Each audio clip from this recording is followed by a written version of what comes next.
maganin ƙarfin maza, ƙanƙancewar gaba da kuma saurin kawowa. Dukkan wanda yake fama da ɗaya daga cikin waɗannan matsaloli ya yi ƙoƙari ya jarabta wannan fa'ida, insha Allahu zai samu biyan buƙata.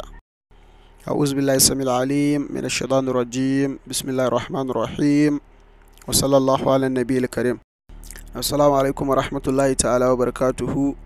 Yan uwa, barkanmu da sake kasancewa a cikin wannan tasha ta mai albarka. Ine kowa fatan alkhairi da fatan muna cikin ƙoshin lafiya. Kankancewar gaba, saurin kawowa da rashin ƙarfi, dukkan wanda yake fama da ɗaya daga cikin waɗannan matsaloli ya amfani da wannan fa'ida, zai samu waraka, zai samu biyan bukata da yadda Allah subhanahu wata'ala.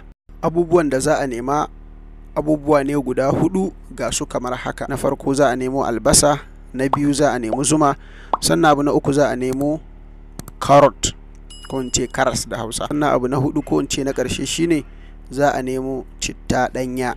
Waɗannan su ne abubuwan da za a nema. Da farko za a samo karas masu kyau guda biyu madaidaita, yauwa za a wanke su, sannan a cire hancin, a yanka ƙanana.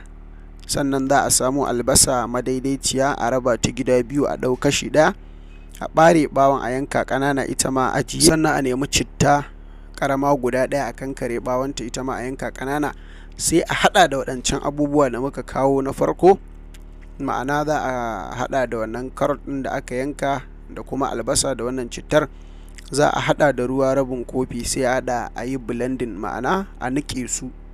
Yauwa za a markaɗe su, bayan an markaɗe su sai a juye a kofi, sannan a kawo zuma kamar cokali 5, sai a zuba a kai, a juya sosai, sannan a sha da safe kafin a ci komai. Za a sha da safe kafin a ci komai. Za ka riƙa maimaita wannan har tsawon sati 2. To insha Allah idan ka dimanci yinsa kullum da safe kafin ka ci komai, za ka sha kawai sau ɗaya har na tsawon sati 2, za ka yi mamaki ƙwarai da gaske. Za ka ga bambanci, za ka sha mamaki fiye da yadda kake tunani a cikin sati 2.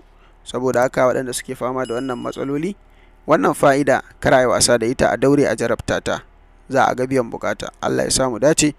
Sannan kar a manta yan uwa, idan an amfana a yi like, ku yi subscribe na wannan tasha ta mai albarka, ku danna ƙararrawa domin kasancewa da mu a duk lokacin da muka ɗora sabbin shirye-shiryenmu.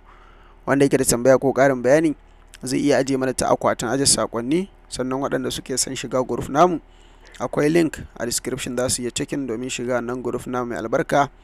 Mun gode, wassalamu alaikum wa rahmatullahi ta'ala wa barakatuhu.